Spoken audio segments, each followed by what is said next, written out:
ുന്ന എല്ലാ പ്രിയപ്പെട്ടവർക്കും കർത്താവായ യേശു ക്രിസ്തുവിൻ്റെ നാമത്തിൽ സ്നേഹവന്ദനം. എൻ്റെ പേര് ഐസക് മത്തായി, തടിക്കുളങ്ങര. ലൂക്കോസിൻ്റെ സുവിശേഷം 19-ാം അധ്യായത്തിൻ്റെ 5 മുതൽ 10 വരെയുള്ള വാക്യങ്ങൾ. യേശു ആ സ്ഥലത്ത് എത്തിയപ്പോൾ മുകളിലേക്ക് നോക്കി, സക്കായിയെ, വേഗം ഇറങ്ങി വരിക, ഞാൻ ഇന്ന് നിൻ്റെ വീട്ടിൽ പാർക്കേണ്ടതാകുന്നു എന്നവനോട് പറഞ്ഞു. അവൻ അതിവേഗം ഇറങ്ങി വന്ന സന്തോഷത്തോടെ കർത്താവിനെ സ്വീകരിച്ചു. കണ്ടവരെല്ലാം അവൻ പാപിയായ ഒരു മനുഷ്യനോട് കൂടെ പാർക്കുവാൻ പോയി എന്ന് പറഞ്ഞ് പിറുപിറുത്തു. സക്കായിയോ നിന്ന് കർത്താവിനോട്, കർത്താവേ, എൻ്റെ വസ്തുവകളിൽ പകുതി ഞാൻ ദരിദ്രർക്ക് കൊടുക്കുന്നുണ്ട്. വല്ലതും ചതിവായി വാങ്ങിയിട്ടുണ്ടെങ്കിൽ 4 മടങ്ങ് മടക്കി കൊടുക്കുന്നു എന്ന് പറഞ്ഞു. യേശു അവനോട്, ഇവനും അബ്രഹാമിൻ്റെ മകനാകയാൽ ഇന്ന് ഈ വീടിനെ രക്ഷ വന്നു. കാണാതെ പോയതിനെ തിരഞ്ഞ് രക്ഷിപ്പാനല്ലോ മനുഷ്യപുത്രൻ വന്നത് എന്ന് പറഞ്ഞു. കർത്താവിനെ ക്ഷണിക്കാതെ കർത്താവ് സ്വയം അതിഥിയായി പോകുന്ന ബൈബിളിലെ ഏക സംഭവമാണ് ഇത്. യെശയ്യാ പ്രവചനം 65:1 പറയുന്നത്, എന്നെ ആഗ്രഹിക്കാത്തവർ എന്നെ അന്വേഷിപ്പാൻ ഇടയായി. എന്നെ അന്വേഷിക്കാത്തവർക്ക് എന്നെ കണ്ടെത്തുവാൻ സംഗതി വന്നു. എൻ്റെ നാമം വിളിച്ചപേക്ഷിക്കാത്ത ജാതിയോട് ഇതാ ഞാൻ എന്ന് പറഞ്ഞു. എന്നെ അന്വേഷിക്കാത്തവർക്ക് ഞാൻ പ്രത്യക്ഷനായി. ഈ വചനത്തിൻ്റെ പൂർത്തീകരണമാണ് ഈ സംഭവം വിളിച്ചറിയിക്കുന്നത്. കർത്താവും സക്കായിയും തമ്മിൽ ഒരു മുൻപരിചയവുമില്ല. യേശുവിനെ ഒന്ന് കാണുവാൻ ഒരു മുൻപരിചയവും ഇല്ലെങ്കിലും കാട്ടത്തിയുടെ മുകളിൽ ഇരുന്നവൻ്റെ പേരും ഹൃദയത്തിൻ്റെ നിലവാരവും കർത്താവ് മനസ്സിലാക്കി. ഹൃദയങ്ങളെ അറിയുന്ന കർത്താവ് ഓമന പേർ ചൊല്ലി വിളിക്കുന്നു. അന്വേഷിപ്പിൻ, കണ്ടെത്തും. സക്കായി അന്വേഷിച്ചു, രക്ഷകനെ കണ്ടെത്തി. യോഹന്നാന്റെ സുവിശേഷം 10:3 പറയുന്നത്, തൻ്റെ ആടുകളെ പേർ ചൊല്ലി വിളിച്ച് അവൻ പുറത്തു കൊണ്ടുപോകുന്നു. സക്കായി ചുങ്കക്കാരിൽ പ്രമാണിയാണ്. ചുങ്കം പിരിവുകാരുടെ മേൽനോട്ടക്കാരനാണ്. ഇതെല്ലാം വെച്ച് നോക്കുമ്പോൾ സക്കായി ഒരു സാധാരണ മനുഷ്യനല്ല. പേരുകൊണ്ട് യഹൂദനും വലിയ പാരമ്പര്യവുമുള്ളവനും അബ്രഹാമിൻ്റെ കുടുംബത്തിൽ പെട്ടവനും വിശ്വസ്തനുമാണ് സക്കായി. മത്തായിയുടെ സുവിശേഷം 5:8 പറയുന്നു, ഹൃദയശുദ്ധിയുള്ളവർ ഭാഗ്യവാന്മാർ, അവർ ദൈവത്തെ കാണും. എത്രയോ സത്യമാണ് ഈ ദൈവവചനം. ഹൃദയശുദ്ധിയുള്ള സക്കായി ദൈവത്തെ കാണുക മാത്രമല്ല, ദൈവം തൻ്റെ ഭവനത്തിൽ വന്ന് പാർത്തു. ഇതിൽ നിന്നൊരു കാര്യം നാം മനസ്സിലാക്കണം. നേരോടെ നടക്കുന്നവരെയും കർത്താവിനെ അന്വേഷിക്കുന്നവരെയും ദൈവം അന്വേഷിക്കുന്നുണ്ട്. നാം വായിച്ച വാക്യത്തിലേക്ക് 19:7 നോക്കുമ്പോൾ, കണ്ടവരെല്ലാം അവൻ പാപിയായ ഒരു മനുഷ്യനോട് കൂടെ പാർക്കുവാൻ പോയി എന്ന് പറഞ്ഞ് പിറുപിറുത്തു. പുരുഷാരത്തിലുള്ള പരീശന്മാർ തന്നെ ആയിരിക്കണം ഈ പിറുപിറുത്തത്. കർത്താവിൻ്റെ കാലഘട്ടത്തിൽ കർത്താവിനെതിരായി ഏറ്റവും കൂടുതൽ പിറുപിറുത്തത് പരീശന്മാരും ശാസ്ത്രിമാരുമായിരുന്നു. ലൂക്കോസിൻ്റെ സുവിശേഷം 15:2 പറയുന്നത്, ഇവൻ പാപികളെ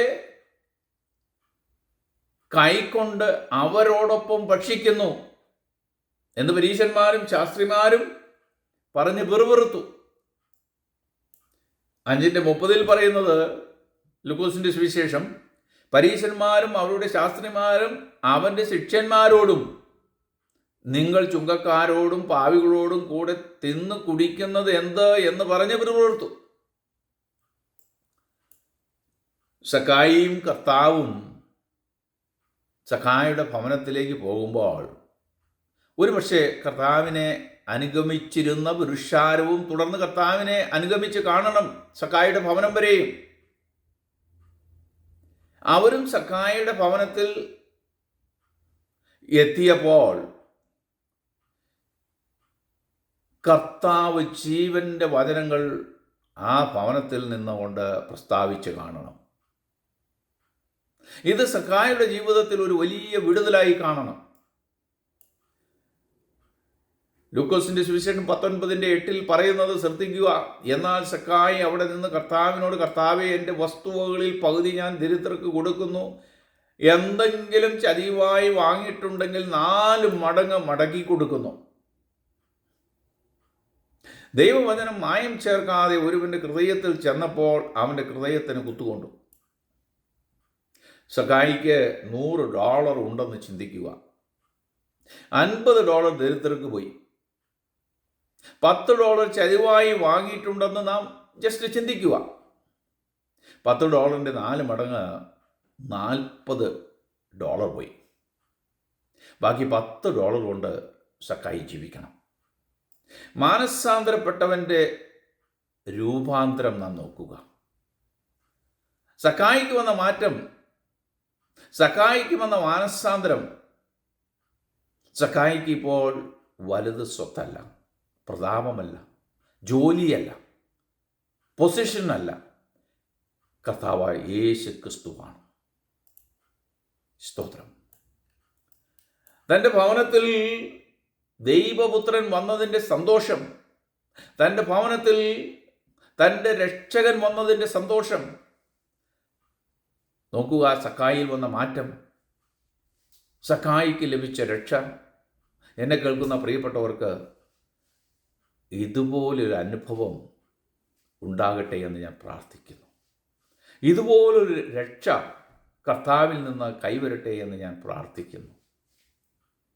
പുറപ്പാട് പുസ്തകം 22:4 പറയുന്നത്, മോഷണ വസ്തുവായ കാളയോയോ കഴുതയോയോ ആടിനെയോ ജീവനോടെ കള്ളൻ്റെ കൈവശം കണ്ടുപിടിച്ചാൽ അവൻ ഇരട്ടി പകരം കൊടുക്കണം. മോശയുടെ കാലത്തുണ്ടായിരുന്ന ഒരു നിയമമാണ്. അതായത് ന്യായപ്രമാണം പറയുന്നത് ചതിവായി എന്തെങ്കിലും വാങ്ങിയിട്ടുണ്ടെങ്കിൽ ഇരട്ടി തിരിച്ചു കൊടുത്താൽ മതി. എന്നാൽ നാം ഇവിടെ സക്കായിയെ നോക്കുക, 4 ഇരട്ടി മടക്കി കൊടുക്കുവാൻ തയ്യാറാകുന്നു. യഥാർത്ഥമായ മാനസാന്തരം നാം ഇവിടെ കാണുന്നു. ഇന്ന് വിശ്വാസികളുടെയും ശുശ്രൂഷകന്മാരുടെയും ഇടയിൽ പണവും സമ്പത്തും ഒരു വലിയ ബലഹീനതയാണ്. അപ്പോസ്തലന്മാരുടെ കാലത്ത് സകലതും പൊതുവകയെന്ന് എണ്ണി, ചുരുക്കി പറഞ്ഞാൽ സക്കായിയുടെ സ്വത്തിൻ്റെ പകുതി ദരിദ്രർക്ക് പോയി, മറ്റേ പകുതി ചതിവായി എന്തെങ്കിലും വാങ്ങിയിട്ടുണ്ടെങ്കിൽ അവർക്ക് പോയി. ദ ചീഫ് ടാക്സ് കളക്ടർ ആത്മീയ വിഷയങ്ങളിൽ സമ്പന്നനായി തീർന്നു. ഗോതമ്പ് മണി നിലത്ത് വീണ് ചത്തെങ്കിൽ മാത്രമേ ഫലം കാക്കുകയുള്ളൂ. സ്തോത്രം. ലൂക്കോസിന്റെ സുവിശേഷം 10:10 പറയുന്നത്, ഇവനും അബ്രഹാമിൻ്റെ മകനാകിയാൽ ഇന്ന് ഈ വീടിന് രക്ഷ വന്നിരിക്കുന്നു. സ്തോത്രം. അബ്രഹാമിൻ്റെ ഭവനത്തിൽ പിറന്നവൻ എന്ന പാരമ്പര്യം ഉള്ളതുകൊണ്ടോ ചുങ്കം പിരിവുകാരുടെ പ്രമാണിയായതുകൊണ്ടോ യഹൂദനായതുകൊണ്ടോ ഭവനത്തിന് രക്ഷ വന്നോ? ഇല്ല. കർത്താവായ യേശു ക്രിസ്തു ഭവനത്തിൽ വന്നപ്പോഴാണ് സക്കായിക്കും കുടുംബത്തിനും രക്ഷ ലഭിച്ചത്. അപ്പോൾ ഇതിൽ നിന്ന് നാം ഒരു കാര്യം മനസ്സിലാക്കണം. പാരമ്പര്യം കൊണ്ട് അബ്രഹാമിൻ്റെ മകൻ ആണ് എന്ന പാരമ്പര്യം പറഞ്ഞിട്ട് കാര്യമില്ല. വലിയ ജോലി ഉണ്ടെന്ന് പറഞ്ഞിട്ടും കാര്യമില്ല. സമൂഹത്തിൽ വലിയ സ്ഥാനമാനങ്ങൾ ഉണ്ടെന്ന് പറഞ്ഞിട്ടും കാര്യമില്ല. ദൈവം തിരഞ്ഞെടുത്ത യഹൂദ ജാതിയിൽപ്പെട്ടതാണെന്ന് പറഞ്ഞിട്ടും കാര്യമില്ല. ന്യായപ്രമാണം മുഴുവനും അറിയാം എന്ന് പറഞ്ഞിട്ടും ഒരു കാര്യവുമില്ല. നിന്റെ ദൈവമായ കർത്താവിനെ പൂർണ്ണ ഹൃദയത്തോടും പൂർണ്ണ മനസ്സോടും പൂർണ്ണ ആത്മാവോടും കൂടി സ്നേഹിക്കണം. സ്നേഹത്തിൻ്റെ കൽപ്പന ഇതാണ് മനുഷ്യനും ദൈവവുമായിട്ടുള്ള ബന്ധം. ഇപ്പോൾ സക്കായി ദൈവത്തിൻ്റെ സ്നേഹിതനാണ്, കർത്താവിൻ്റെ പ്രിയങ്കരൻ, രക്ഷിക്കപ്പെട്ടവൻ, തൻ്റെ ജീവിതത്തിൽ വന്ന കുറവുകൾ കണ്ടെത്തി നികത്തുവാൻ കഴിഞ്ഞവൻ. ഇന്ന് രക്ഷിക്കപ്പെടണമെങ്കിൽ കുഞ്ഞാടിൻ്റെ തിരുരക്തത്താൽ കഴുകപ്പെടണം. ന്യായപ്രമാണത്തിലല്ല രക്ഷ കൈവരുന്നത്. അബ്രഹാമിൻ്റെ കുടുംബത്തിൽ ജനിച്ചതിൻ്റെ ശ്രേഷ്ഠതയും കൊണ്ടല്ല, ആ പാരമ്പര്യവും കൊണ്ടല്ല. കർത്താവിൽ പൂർണ്ണ ഹൃദയത്തോടെ വിശ്വസിക്കുകയും അതോടൊപ്പം തന്നെ അവൻ്റെ കൽപ്പനകൾ അനുസരിക്കുകയും ചെയ്യുന്നവനാണ് രക്ഷിക്കപ്പെടുന്നത്. തോമാസ് ലീഗ കേരളത്തിൽ വന്നിട്ട് 25 തലമുറകൾ കഴിഞ്ഞ് കാണണം. ആ പാരമ്പര്യം ഇന്നും പറഞ്ഞുകൊണ്ട് ഇരുന്നാൽ രക്ഷ കൈവരികയില്ല. സ്തോത്രം. പാരമ്പര്യം കൊണ്ട് ഭവനത്തിന്, വ്യക്തിക്ക് രക്ഷ കൈവരികയില്ല. കർത്താവ് ഹൃദയത്തിൽ വരണം, കർത്താവ് ഹൃദയത്തിൽ വസിക്കണം. അപ്പോസ്തലപ്രവൃത്തി 16-ാം അധ്യായത്തിൻ്റെ 34-ാം വാക്യത്തിൽ പറയുന്നു, കർത്താവായ യേശു ക്രിസ്തുവിൽ വിശ്വസിക്കുക, എന്നാൽ നീയും നിന്റെ കുടുംബവും രക്ഷ പ്രാപിക്കും. കർത്താവ് സക്കായിയുടെ ഭവനത്തിൽ വന്നപ്പോൾ ഭവനത്തിന്, സക്കായിക്ക് രക്ഷ ലഭിച്ചു. കർത്താവ് താമസിച്ച് രക്ഷിക്കപ്പെട്ടവൻ്റെ വീട്ടിലാണ്. എന്നാൽ കാര്യമറിയാതെ പരീശന്മാരും ശാസ്ത്രിമാരും പുറപ്പെടുത്തു.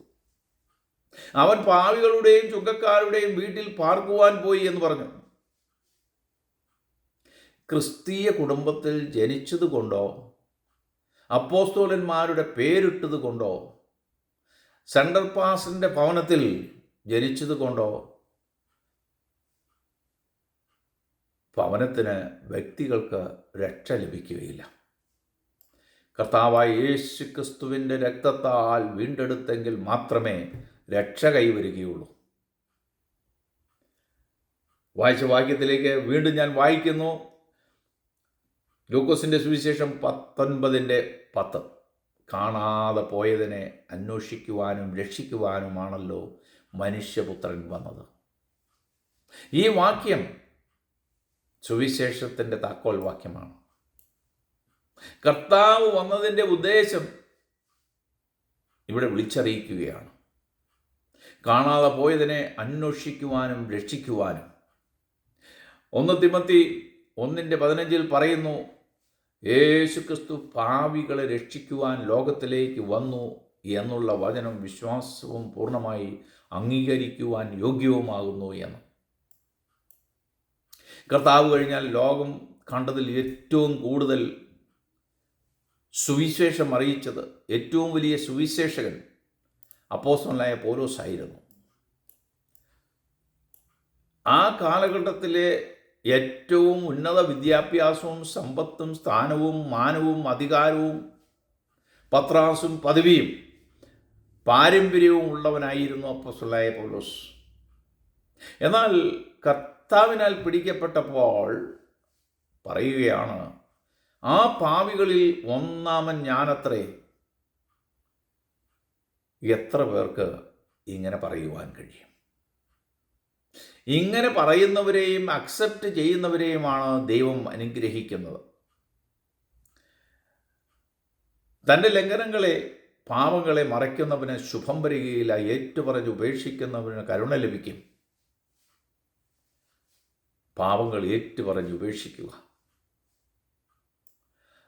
തൻ്റെ പാപങ്ങൾ കടുംചുമപ്പായിരുന്നാലും ഹിമം പോലെ വെളുപ്പിക്കുവാൻ കഴിവുള്ളവനാണ് നമ്മുടെ ദൈവം. പാപമോചനം കൊടുപ്പാൻ ക്രൂശിക്കപ്പെട്ട കർത്താവിന് മാത്രമേ കഴിയുകയുള്ളൂ. കർത്താവ് പറയുന്നു, എബ്രഹാം നിങ്ങൾക്ക് പിതാവായി ഉണ്ടെന്ന് പറയരുത്. പാരമ്പര്യത്തിനോ നേർച്ച കാഴ്ചകൾക്കോ കൂതാശകൾക്കോ പാപമോചനം നൽകുവാൻ കഴിയുകയില്ലെന്ന് തിരുവചനം നമ്മെ പഠിപ്പിക്കുന്നു. കർത്താവായ യേശു ക്രിസ്തുവിൻ്റെ രക്തത്താൽ വീണ്ടെടുക്കപ്പെട്ടവർക്ക് മാത്രം ലഭിക്കുന്ന ഒന്നാണ് രക്ഷ. ദൈവത്തിൻ്റെ ആലയമാകുന്ന മനുഷ്യഹൃദയത്തിൽ കർത്താവിന് കർത്തൃത്വം നടത്തുവാൻ ഇടം കൊടുക്കുന്നവൻ ആണ് രക്ഷിക്കപ്പെടുന്നത്. നമ്മുടെ ദൈവം നമ്മുടെ ഹൃദയവിചാരങ്ങളെയും വികാരങ്ങളെയും അറിയുന്നവനാണ്. ഈ വലിയവനായ ദൈവത്തെ ഹൃദയത്തിലേക്ക് ക്ഷണിക്കുക, അവൻ്റെ കൽപ്പനകൾ അനുസരിക്കുക. എന്നാൽ നീയും നിൻ്റെ കുടുംബവും രക്ഷ പ്രാപിക്കും. മാത്രമല്ല, കുടുംബത്തിൽ സന്തോഷവും സമാധാനവും കർത്താവിലുള്ള പ്രത്യാശയും ഉണ്ടാകും. ഇങ്ങനെയുള്ള കുടുംബങ്ങളെ ദൈവം അനുഗ്രഹിക്കണം. നിങ്ങളുടെ കുടുംബം കർത്താവ് പാർക്കുന്ന ഒരു കുടുംബമായി തീരട്ടെ എന്ന് പ്രാർത്ഥിക്കുന്നു ഞാൻ. ദൈവം നിങ്ങളെ എല്ലാവരെയും ധാരാളമായിട്ട് അനുഗ്രഹിക്കട്ടെ. മറ്റൊരു വീഡിയോയുമായി നമുക്ക് വീണ്ടും